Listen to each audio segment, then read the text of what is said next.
on the Patrick Netherton Show. He is former LSU coach and now Big Ten Network analyst Gerry Dinardo. Coach, how the heck are you, man? I'm doing great, Patrick. How are you? I am fantastic. I'm curious, do you miss it at this time of year? Do you miss coaching, or are you pretty happy with just the TV glamour side of things? Well, if I could say both, I think that'd be accurate. We go around all 14 schools on the bus and all that, what we do every August. And, yeah, I miss campus. I think I miss being on any campus every day. It just keeps you young. You're around young people. I'm jealous when I see coaches coach. I'm jealous when I see players play.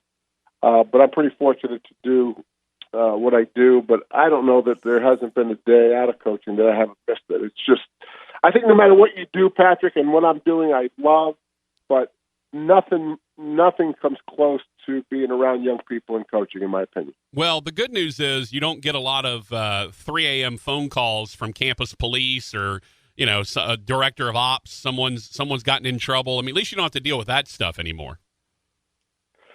And I haven't lost a game in quite a few years, and so that's been a good thing as well. Yeah, but, that doesn't hurt. That's for sure. Yeah. Let's talk about the Big Ten, Coach, because obviously I wanted to have you on to preview the Big Ten. You work for the Big Ten Network, do great work up there. Love watching you guys. It's hard to kind of get a grasp on the Big Ten this year. Ohio State's breaking in a new coach. Michigan seems to have it all, but they can't seem to get over Ohio State. What is Nebraska? Are they back now under Scott Frost? When you look at kind of the wide angle view of the Big Ten, what are the big questions that you're looking to get answered? Well, I think it starts with the college football playoff, right? I mean, do we think after watching the schools practice that we have a college football playoff team? I tend to say no. Obviously, if it stays at 4, if it was at 8, I would say yes. Nebraska is on the rise. We went, Patrick, a year ago to watch Nebraska before the 18th season. I've competed both as a player and a coach against them, I think 11 times, and I just looked at the team and said, this looks nothing like Nebraska. This year it was just the opposite. We walked in, and in a quick year they've gotten back to what Nebraska looks like, and they're just scratching the surface. So they need to come back into the national scene, right? I mean, they've been a regional school. They've bounced around in different conferences, so they need to get back on the national landscape. Ohio State, I think if Urban was still there, he's a Hall of Fame coach, I think there'd be more buzz about Ohio State, but they're still really, really talented. And I think Michigan's a little bit of a mystery still. You look at the last 2 games, and you look at Ohio State and South Carolina, they put 68 or 98 points against their defense. Are they going to tweak their defense? And his first-time offensive coordinator, Josh Gaddis, going to be up to calling the game. Well, Michigan is a curious case, Gerry, because they're led by a quarterback who prepped here in Shreveport at Calvary Baptist before he went to IMG. So we kind of have a rooting interest in Michigan because of Shea Patterson. But, it's hard to say. They can't seem to beat Ohio State. It doesn't matter what the situation is. They've, finished no better than 3rd in their division. Do we overrate Michigan just because they're Michigan and Hardball? Or, is this finally the year that they break through and win that championship? Well, it could be one, the other, both. It's just hard to tell. Josh Gaddis taking over the offense is a major storyline. I think the offense is perfect for Shea. I think he's a really good player, and really this is really a great fit for him, even better than what they were doing the previous year. So I question, Patrick, their defense more than their offense, to be honest with you. I mean, if you look at here's the misconception of Michigan program, in my opinion. If you look at the defense versus the best teams since Don Brown's been there, they're not good enough. You look at them against the better players, the teams that they have better players than, they can match up in man coverage. The opponent can't protect. The opponent can't shake free of coverage. You put them against Ohio State, they never touched Dwayne Haskins. They never touched him, let alone hurry or sack him. And now everyone's running the mesh routes and the crossing routes and all the man cover beaters. And to me, unless they solve that problem, it's not going to be enough to win the division. Talking to Gerry Dinardo, Big Ten analyst, I hate to say this, Jerry, and I'm not one of these guys that likes to talk about this, but do we maybe overrate Hardball just a little bit based on past success? Well, that's a certain possibility. I mean, he's coached in the Rose Bowl. He did great things with Stanford. Patrick, I think you have to understand the Michigan fan base is a little bit different than an Ohio State fan base or an SEC fan base. I always say Ohio State, Columbus is like an SEC town. The stadium's like an SEC stadium. Like when I went to LSU, they told me all you have to do is win all your games and then bench your quarterback. Right. That's the environment. That's the environment in Columbus and Baton Rouge and Tuscaloosa. It's not really the environment in Ann Arbor. You said they never did better than third. They actually tied for the division championship last year. Okay. But the problem was the team that they tied with put 63 on them. Yeah. And so, it's all about expectations. I mean, I tied for the West Division twice at LSU and got fired. I mean, it's not that kind of atmosphere in Ann Arbor. So I don't think they have him overrated. I think they're comfortable with him. I think it's more about comfort in Ann Arbor than it is about going undefeated.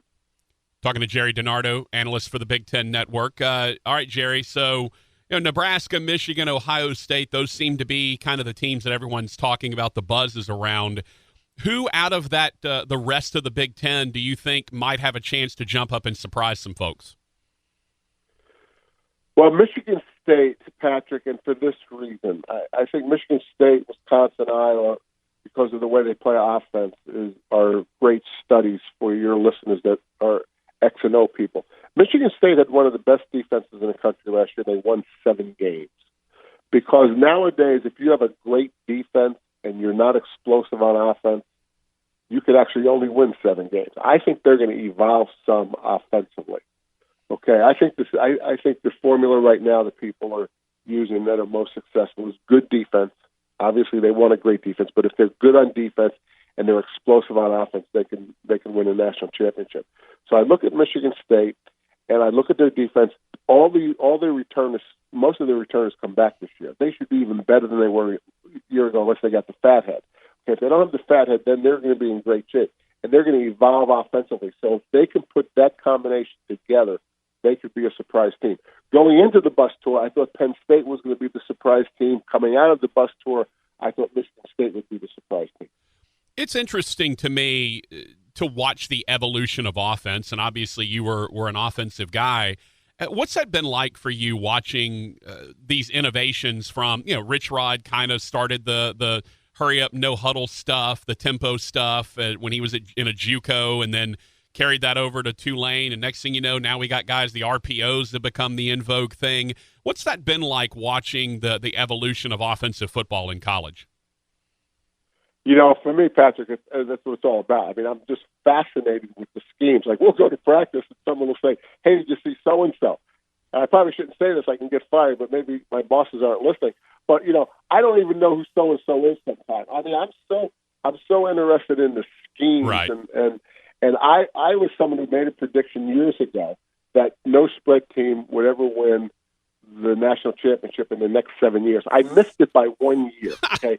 Now I wouldn't say that for anything, because now I believe just the opposite. But here's what I thought. Here's my evolution.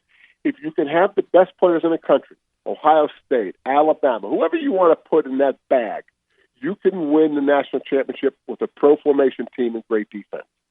The problem is that when people have equal talent of those best teams, it now favors the spread teams, because even the best defenses in the country can't really totally shut down a great spread team. So I've gone from a guy that said, look, if you want to win a national championship, recruit the best players, line up in pro formation, play great defense. That no longer is true. And the other thing that fascinates me, obviously, is there's so many wishbone and eyebone and option principles nowadays in the spread that it's very familiar to me, because that was my background. What's not familiar to me, it is now, or never, it wasn't, are the RPOs, as you mentioned, reading the second-level defender. I mean, it's totally cool. I mean, it's unbelievable that you could think 20 years ago that you could mesh with a running back, look at a strong safety, and decide whether to give or keep the ball. It's crazy. Well, and the idea, Jerry, and I'm look, I don't have nearly the X's and O's background of a coach, but I am fascinated by it, and I talk to the coaches when I do games, and I am fascinated. So to me, the interesting aspect of the RPOs is the idea that you're literally running two plays, that you have a run play in the middle, the offensive line is blocking for a run, the running backs are executing a run play, the receivers are executing a pass play, but no one knows where the ball is going except the quarterback after the snap. To me, that's the fascinating aspect of it, is it's literally two plays in one, and no one knows who's getting the ball. Well, yeah, no doubt. And I would extend that conversation a little bit this way, Patrick. It's two plays in one, but one of the plays is a run, the other is a pass. Because think about the triple option. That was really three plays in one, right? It was a dive, it was a quarterback, and it was a pitch. So that was, you could make a case that was even three plays. What you can't make a case against the RPOs is one of those darn plays is a run, and one of them is a pass, and it's within the same play. Yeah. That's crazy. And it's amazing, and it's amazing to watch. I remember we were all in awe, and the first time I really remember it was the Iron Bowl from however many 4, 5, 6 years ago, when they hit that little pop pass to tie the game that Auburn hit, and everyone's like, wait a second, we just thought he was going to run. He threw it at the end, and then that kind of, to me, opened everyone's eyes, and all of a sudden it became that's when I think the conversation started, was that one play against Alabama. Right, and people that aren't running it and that are trying to defend it, of course, their default button is, well, the offensive line are downfield. Yeah, and I think just like the NFL, where pass interference is a spot foul because they want it to be an offensive game, I don't think, and I'm hoping that the colleges don't ever change that rule, because it's going to take the explosion out of college football. And college football isn't short of making money, but if attendance continues to go in the way it's going, to make the game less explosive probably isn't a good formula. You mentioned earlier 14 versus 18 playoff. Would you be in favor of 8? I would. This is another thing. I changed my mind on this, too. I love the BCS. I thought they really got it right. And then I loved the 14 playoff when I had trust and faith in the committee. Mm-hmm. Okay? I think that first committee, think about it, Patrick. They had no sins of the father, right? They didn't have to make up for some crises the year before. They were pure.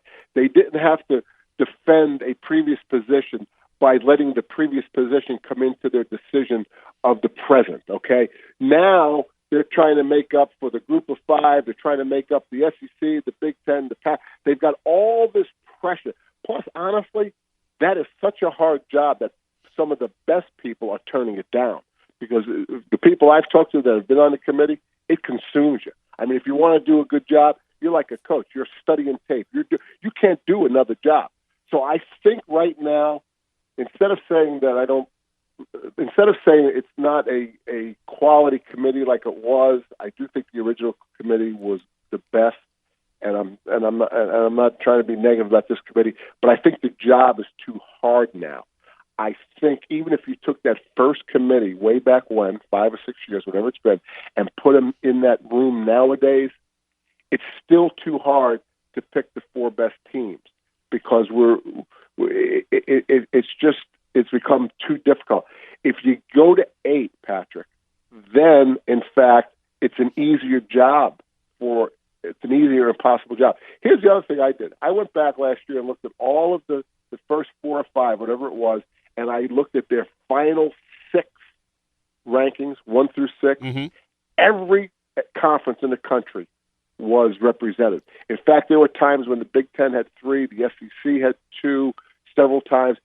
So even if you just said, do what you do, but go 1 through 6, I think it would make it better, because it's too hard. I think this is too hard of a task for these people. Well, I will tell you this, Jerry, the back on the Brando show back in the day, I was espousing a group of 5 playoff, because my belief is, and even if they go to 8, I don't believe they're going to allow the group of 5 into the playoff. They definitely won't while it's 4. I think Boise State could go undefeated, and I don't think they'll even give them a sniff. But I propose that you expand to 8 if you want to. I still don't think they're going to give the group of 5 a guaranteed spot or let them in even without a guaranteed spot. Why wouldn't the group of 5 decide to have their own playoff after the fact? I think it's better than half the bowl games or more than half the bowl games you get. I'd love to see the group of 5 stage their own 8-team playoff at the end because it would actually mean something. It would be better than the Bahamas Bowl. I mean, why not? Well, I think you're on really solid ground, Patrick, for this reason. You know, the NCAA has nothing to do with the playoffs. That's right. Why we don't see the blue emblem right on the field, whether it's the group of 5 or the Power 5. I absolutely agree. I hadn't thought about it until you just said it. Why not do it? Yeah. It's not like the NCAA can stop you. All you need is commissioners all on the same page. And why wouldn't those commissioners want to do that? You know, it'd be a financial boom for the group of 5. I don't, this is the first time I've ever heard this. So I'm just talking off the top of my head. Okay, please. I love I don't this. See I don't see an argument against it. Well, the arguments against it. But I got to tell you, I think it's a great idea. The arguments against it are they're already paying you money for the Access Bowl, which I say is hush money. Hey, just take your little money and go be quiet over there in the corner. Of course it is. Yeah, of course and the other thought is, well, it would be like the FCS playoffs at that point. And I'm like, well, you're not even in the playoffs now. So ESPN or Fox or anyone would scoop up live football at that point that's better than an exhibition bowl game. They would scoop up that inventory. They would put it on there. I think it'd be a huge hit, to be honest with you. I think they'd make great money at it, and I think it'd be a huge hit. Yeah, first of all, it's a silly argument because there's some group of 5 schools that can play with Power 5 schools. There's some FCS schools that could play with the group of 5. Well, I mean, there's always the best of one group that can play with the next group. So to say it's like an FCS championship, that's a nonsensical argument. It's not, because most of those schools can't compete with one another. Of course, some can, just like in any sport, if you cross divisions, there's always going to be the exception. I think it's going to be exactly what you describe it. It's going to be looked at as a group of 5 playoff. It's not going to look like the FCS playoff, and it's not going to look like the college football playoff. It's going to have its own identity, its own uniqueness, and I think it's a totally cool idea. Welcome to the Patrick Netherton plan, Jerry. Glad to have you on board, my friend. I've been espousing it since I think 2012.